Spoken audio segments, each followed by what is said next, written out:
back everyone. In the first video I talked about how we get the words that we use for trigonometry. How do we get the words adjacent, opposite and hypotenuse, and how do we get the words sine and cosine and tan, and how that way in the first video. A lot of people don't need that and they can work the questions about the understanding, but some people really need the understanding. So on the second video I solved these same triangles but using the approach and using the button in our calculator that's called sine. Of course the calculator can't write the whole word sine there, we don't write the whole word sine, we just write S-I-N. So let's have a look what's going on here. In the previous video I compared the length of that side to the length of the hypotenuse. Now most people don't have a trouble that is the hypotenuse. Hypotenuse. So once you have that as a hypotenuse, what are the other sides? I think about this one again, and we'll say it again. I'm looking at my front window again. The people over the road from me are opposite me. So if I'm starting here and I'm looking across, I could always point my arm out like an arrow and say there is opposite. So starting at 20 degrees, I'm going to circle the 20 degrees. It's almost like my hand's pointing across and it says this side is the opposite. Rather than writing the whole word, we can write op. Some people just put an O. So this one here though is the one that makes up people. Next to the 20 degrees, this is actually, I can say it, that's next to the 20, but this one's also next to the 20. So because this one's next to the 20, but it's already got the name of hypotenuse, I could call that the side that was next to the 20. I wonder historically if people did it. So they took just a normal word, which is adjacent, which means next to. So if you've got someone in your class sitting next to you, they are adjacent to you. If I've got a house next door to me right there, that house is adjacent to me. So this one got called the adjacent. Another word we use right a lot, but most people know what it means. So the one that's next to the 20 is called the opposite, and the one that's written here, we shortcut it to say just the adjacent. A lot of people just put a capital O and a capital A. So we're going to compare the length of the opposite with the length of the adjacent. So over here, I'm going to compare the length of the opposite with the length of the adjacent. And we're talking about, speaking about, let's say we're talking about 20 degrees. And of course people over time got sick about me writing about this one and it's 20 degrees. And they come up with a very simple name for it, and that is tan. And tan is short for the word tangent. If you watch the first video, I showed a circle with a line touching it, and the circle touching a line is called a tangent. So if you want to see more about that, go back to the very first video. So then we get sick of writing tangent, so we just write tan. Let's have a look what happens. We know that the angle was at 20 degrees, so I can now write the tan of 20 degrees, which by the way is stored in our calculator. Opposite, the length of the side opposite the 20 is called x. That's what we're trying to calculate. You can see what it is here, but this will just show you how it works. And then we write the length of the adjacent side. So the length of the adjacent side is a 30. Remember, we're talking about length all the time. Of course, the angle's not about length, it's about that. The measure of the angle is a measure of that in there. So let's have a look what we've got now. And now we're back to equations. How do you get rid of a divide by 30 on an equation? You do the opposite. How do we get the opposite of divided by 30? We go times by 30. If I want to balance up the scales to make it equal, if I times this side of the scale, this side of it equals by 30, I have to times that side of the equation or the scale by 30. How many times does 30 go into 30? Remember, that's a top, that's a bottom, that's a numerator, that's a denominator. It goes in once. And we don't have to write the 1 for algebra because everyone knows it's there.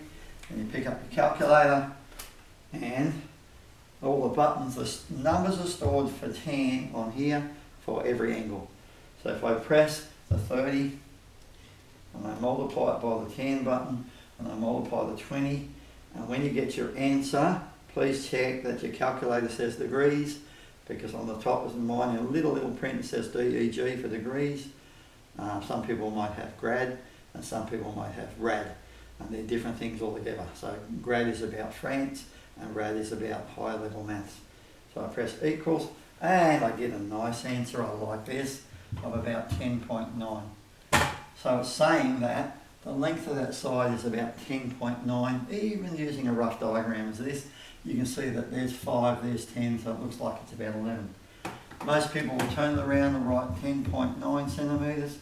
That's called making x the subject, which means writing x equals first all by itself. So go back to equations for a moment. The point of that equation is so we can work out what that number is there in place of the x. And the method we use to solve it is by getting rid of a divide. 30 is go times 30 to each side. We want the equation to say the answer is, and that's what it means by making x a subject, that the equation actually tells it the answer. Now I need to be room for the next one, so I can rub that off. I'll leave my tan up here. So the tan of an angle is comparing the length of the opposite side with the length of the adjacent side. After a while, the trouble is trying to remember the rules, and it's easy to get them mixed up. We'll talk about that later.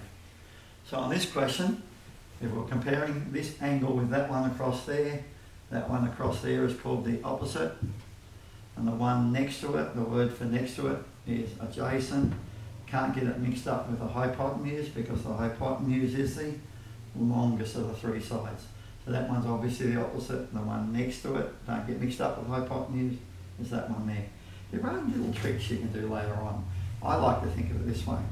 The two sides that meet in the right angle, so we don't have any information there, no number, no x. We're not looking for that, we're not using that. So these two use 10. So sometimes you can just look at a triangle and go, that one, they meet in the right angle. There's nothing written there. These two meet in the right angle, so it's a tan question, which is really handy if you get mixed up on what the rules are. So this one will be the tan theta. So our tan for our angle on this question, instead of being 20 for that one, this was 30. So we've got tan 30.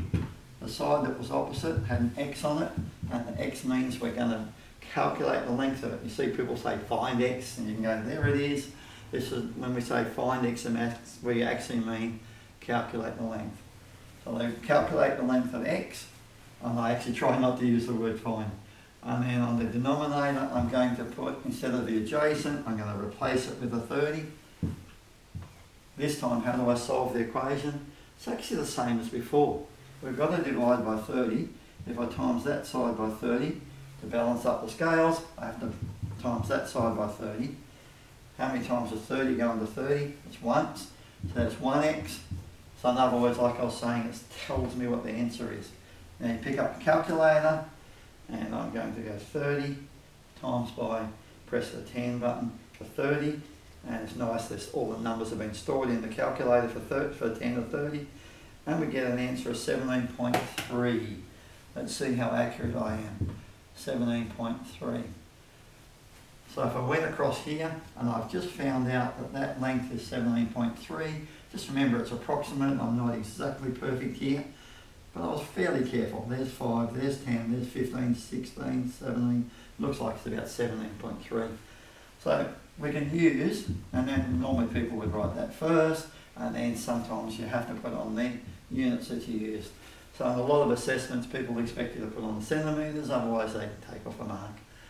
Tends to get a little bit not as fussy about it as when I was a child. You have to have it written as x equals, and you have to have the centimetres there to get your question completely right. These days we're not quite so fussy over it. So the previous video used sine to calculate these lengths. This video uses tan. And there's so much more without talking for ages about sine, cos and tan, but there's enough to take in because there are other possibilities. Instead of putting the x here, we can put x over here, and then it makes the whole question different. I'll have a look at them in future videos. Thanks.